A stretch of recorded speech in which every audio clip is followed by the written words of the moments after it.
प्रयागराज के मदरसा में जब से जाली नोट छापने का मामला सामने आया है, तब से ही मदरसे और उसके अंदर नोट छापने वालों पर कार्रवाई जारी है। इस केस में पुलिस की कार्रवाई चल रही थी कि तभी एक ऐसा खुलासा हुआ जिसने प्रयागराज पुलिस के होश उड़ा दिए। पुलिस को पहले लगा कि सिर्फ नकली नोट ही छापे जा रहे थे, लेकिन इसके आड़ में भी कुछ ऐसा हो रहा था जिसकी भनक प्रयागराज पुलिस को बिल्कुल नहीं थी। दरअसल जामिया हबीबिया मस्जिद आजम में छापेमारी के दौरान पुलिस टीमों को आरएसएस से जुड़ी कई किताबें मिली हैं। मदरसे के प्रिंसिपल मौलवी मोहम्मद तफसीरुल अरिफीन के कमरे में आरएसएस के ऊपर लिखी गई आपत्तिजनक किताबें, तस्वीरें मिलने के बाद से ये मामला अब और गर्मा गया। ऐसा बताया गया कि इन किताबों के जरिए मदरसे के करीब 70 बच्चों का ब्रेन वॉश किया जाता था। पढ़ाई की आड़ में बच्चों को आतंकी संगठन के बारे में बताया जा रहा था। उन्हें पढ़ाया जाता था कि आरएसएस देश का सबसे बड़ा आतंकी संगठन है। खुफिया एजेंसियों ने इसे लेकर जांच अब और तेज कर दी है। हालांकि पुलिस अधिकारी अभी इस केस में ऑफिशियली बोलने से मना कर रहे हैं, लेकिन किताबें मिलने की बात मानी गई है।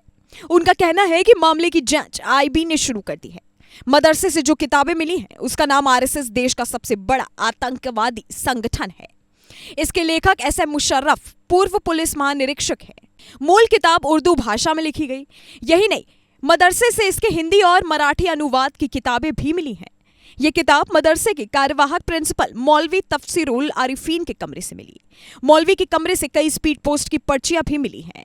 हालांकि इन पर्चियों के आधार पर अब पुलिस इस एड्रेस पर कार्रवाई कर रही है कि आखिरकार ये पर्चियां कहां से आती थी और कहां भेजी जाती थी।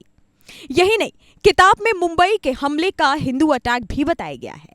साथ ही मिली पर्चियों में भी कई आतंकी हमलों का जिक्र भी किया गया है। बता दें कि मदरसा जामिया हबीबिया करीब 84 साल पुराना बताया जा रहा है, जो बगैर मान्यता के सोसाइटी रजिस्ट्रेशन पर चलाया जा रहा था। मदरसे की पहली मंजिल पर एक कमरा बना हुआ है जिसमें 100 के नकली नोट छापे जा रहे थे। छापेमारी कर 28 अगस्त को पुलिस ने इसका पर्दाफाश किया। पुलिस ने मदरसे में छापेमारी कर मास्टरमाइंड जहीर खान, मौलवी तफसीरुल अरिफीन और 2 अन्य साथियों को गिरफ्तार भी किया है। मदरसों में बच्चे पढ़ाई तो करते ही थे, साथ ही उनके खाने पीने का इंतजाम भी वहां पर किया गया था। हॉस्टल बनाए गए थे।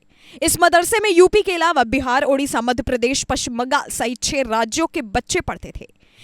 हालांकि इस मामले के सामने आने के बाद से अब पुलिस इन सभी मामलों पर और तेजी से कार्रवाई कर रही है। साथ ही मौलवी के कमरे से मिली पर्चियों के बारे में जानकारी जुटाई जा रही है। ऐसी अटकलें लगाई जा रही हैं कि इन पर्चियों से पुलिस के हाथ कोई बड़ी जानकारी लग सकती है।